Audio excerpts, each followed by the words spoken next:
जैन धर्म केवल धर्म नहीं, जन जन का धम है। यही है इस धर्म की संस्कृति। सन 2010 चातुर्मास के दौरान मांगी तुंगी और गजपंथा की तीर्थ यात्रा के बाद एक रात्रि गजपंथा की पहाड़ियों पर विश्राम करते समय आचार्य श्री देवनंदी जी महाराज को एक दिव्य स्वप्न प्राप्त हुआ।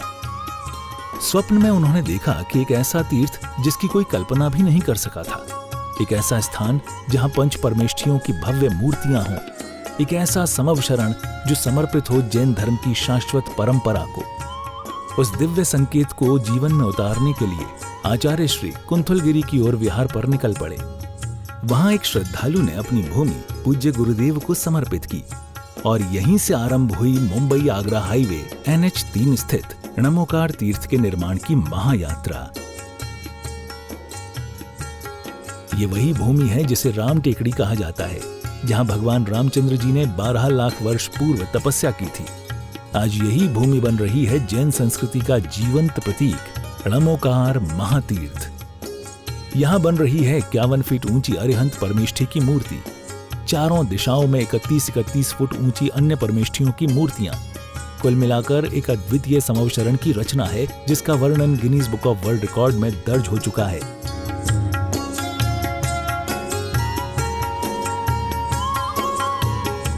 इस भव्य मंदिर जी में स्थापित किए जा रहे हैं 24 तीर्थंकरों के 24 मंदिर, पंचमेरु, नंदीश्वर द्वीप, नवदेवता और 64 रिद्धि मंदिर, सप्तऋषि मंदिर और गोमटेश्वर बाहुबली, संमेद शिखर जी की झलक और क्षेत्रपाल मंदिर। यहां पर अब तक 250 से अधिक कमरे निर्मित हो चुके हैं, जिनमें 75 साधु साध्वियों के लिए एवं यात्री निवास आधुनिक सुविधाओं से युक्त है। AC रूम, भोजनशाला, कैंटीन और विशाल गुरु मंदिर। नमोकार तीर्थ का भूमि पूजन 8 फरवरी 2014 को संपन्न किया गया था और आज लगभग 10 लाख स्क्वायर फीट से अधिक निर्माण पूर्ण हो चुका है और अब यह दिव्य तीर्थ अपने चरम आयोजन की ओर अग्रसर है। 2026 में जिन शासन के वरिष्ठतम आचार्य परम पूज्य साधना सम्राट गणाधिपति गणधराचार्य श्री कुंथुसागर जी महाराज के सानिध्य में एवं परम पूज्य प्रज्ञा श्रवण सारस्वताचार्य श्री देवनंदी जी महाराज की प्रेरणा एवं निर्देशन में 400 से अधिक साधुओं की उपस्थिति में आगामी 6 से 13 फरवरी 2026 में नमोकार तीर्थ का भव्याति भव्य अंतर्राष्ट्रीय पंच कल्याणक प्रतिष्ठा एवं महामस्तकाभिषेक महोत्सव का आयोजन होने जा रहा है। खुल रहा है पुण्य का द्वार, जो करेगा भव पार। मैं इस नमोकार महामंत्र के लिए पुनः पुनः प्रणाम करता हूँ। प्रणाम क्या, मैं तो उसकी आराधना ही करता हूँ। मैं उसके ध्यान में जाता हूँ, विविध पदों का स्मरण करते रहता हूँ और उस महामंत्र के प्रभाव से ही हमारे लिए यह अनुभव में आया कि नमोकार समम मंत्रम न भूतो न भविष्यति। नमोकार महामंत्र के समान भूत में भविष्य में ऐसा कोई दूसरा मंत्र ही नहीं होगा। इसलिए इसे अपराजित मंत्र भी कहते हैं, क्योंकि यह मंत्र अन्य किन्हीं भी अन्य जो सांसारिक मंत्र हैं या अन्य प्रकार के जादू टोना कराने वाले, माया जाल को फैलाने वाले अथवा अन्य विविध प्रकार के जो लघु मंत्र हैं या नीच मंत्र हैं जिससे किसी का अपाय होता है, कष्ट पहुंचता है, तकलीफ होती है, ऐसे मारण उच्चाटन करने वाले दुष्प्रभावी मंत्रों पर भी यदि कोई मंत्र काम करता है तो वो नमोकार मंत्र काम करता है। इसलिए इसे अपराजित मंत्र कहा है। मैं बचपन में 3री क्लास में था, किंतु मुझे मेरी माँ ने जो है परिवार में सभी के लिए नमोकार और देव दर्शन आदि के प्रति बड़ी श्रद्धा थी। मैं हमेशा नमोकार मंत्र बोला करता था। हमारे यहाँ पर एक जो है जादूगर आया और वो जादू दिखाने का काम करने लगा। जादू को दिखाते वक्त उसने कहा कि ये मेरे पेट का सवाल है, यहाँ पर यदि कोई दूसरा हो तो अपने दूसरे मंत्रों का जाप ना करें। खास तौर से यदि कोई जैनी लोग यहाँ पर खड़े हों तो वे जैन लोग नमोकार मंत्र का स्मरण ना करें। मैं उसमें जादू देखने के लिए खड़ा था। मैंने कहा ये तो बहुत बड़ी बात कह रहा है, और मैंने अपना नमोकार मंत्र पढ़ना प्रारंभ किया और वो अपने चमत्कार को जादू के माध्यम से दिखाना चाहता था किंतु वो जादू के माध्यम से दिखाते वक्त अपने जादू में सफल नहीं हो पाया। तब उसने कहा कि यहाँ कोई जैन है, कोई जैन का बच्चा है जो जैन मंत्र को, नमोकार मंत्र को पढ़ रहा हो। तब मैंने अपना हाथ ऊंचा किया। उस समय मेरी उम्र बहुत से बहुत 8 से 9 साल रही होगी। मैंने कहा हाँ मैं हूँ। तब उसने कहा ये बच्चा तू अपना नमोकार मंत्र बोलना बंद कर दे। मैंने कहा ये हमारा नमोकार मंत्र भगवान का मंत्र होता है, हम इसे बंद नहीं कर सकते। तब उसने कहा कि नमोकार के आगे हमारा जादू नहीं चल सकता है, ये हमारी रोजी रोटी पेट का सवाल है। मैं वहाँ से हट गया। उसके बाद उसने अपना जादू दिखाया।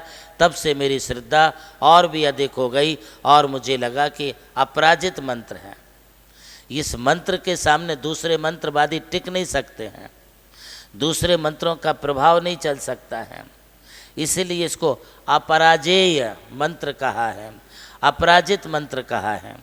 हमने एक शास्त्र में ये भी कहानी पढ़ी है। हमारे यहाँ दूसरा शुभम चक्रवर्ती हुआ। शुभम चक्रवर्ती जो है खाने पीने का बहुत लालची था। उसको खाने के लिए अच्छी स्वादिष्ट खीर बनाई गई और रसोइये ने उस खीर को सर्व किया और सर्व किया तो उसे वो खीर बहुत मीठी लगी। उसने कहा इतनी इतनी चम्मच कटोरी कटोरी क्या देता है, एक साथ दे मुझे। तो उन्होंने घड़ा भर के वो खीर उनके बड़े कटोरे में दे दी और जैसे ही दी तो उस कटोरे को मुँह पर लेने से उसका मुँह जल गया। उस चक्रवर्ती को गुस्सा आया, बोले तुझे समझता नहीं है। उसने वो पूरा का पूरा उबलती हुई खीर का घड़ा लिया और रसोइये के सिर पर डाल दिया। रसोइया उसी अवस्था में मर गया, किंतु मरते वक्त उसने एक संकल्प निदान किया कि मैं अगले जन्म में इस चक्रवर्ती का बदला लूँगा। वो बेंतर देव बना। अगले जन्म में बेंतर देव बन कर के बढ़िया सुंदर स्वादिष्ट फलों को लेकर उसकी सभा में पहुंचा। चक्रवर्ती ने वो फल खाए। फल खाते खाते उसे लगा कि ये फल इतने मीठे हैं, कहाँ से लाए हैं। तब उसने पूछे जाने पर बेंतर ने जो ब्राह्मण का रूप लेके आया था उसने कहा हम अपने गार्डन बगीचे से, उद्यान से लेकर के आए हैं महाराज। अरे तेरा उद्यान कितना दूर है? बोले काफ़ी दूर है। जब उतनी दूर से लाए गए फल इतने मीठे हैं, मैं उद्यान में बगीचे में जाकर के खाऊंगा तो कितने मीठे लगेंगे, मुझे आप लेके चलो। वो लेके गया और समुद्र के बीच में पहुंचने के बाद उसने उसकी नाव को जो है डगमगाना शुरू किया और चक्रवर्ती ने नमोकार मंत्र बोलना प्रारंभ किया। नमोकार मंत्र के बोलने से वो सुरक्षित होकर के बचता चला गया। तब बेंतर ने कहा तुझे यदि अपनी जान बचानी है तो इस नमोकार को बोलना छोड़ और इस समुद्र के पानी पर ही नमोकार मंत्र को लिख और उसके ऊपर तू पाँव रख, तभी मैं तुझे जिंदा छोड़ूंगा। उस चक्रवर्ती ने जान बचाने के चक्कर में अविवेक पूर्वक नमोकार महामंत्र को समुद्र के पानी पर लिखा और उसके ऊपर अपना पाँव दिया।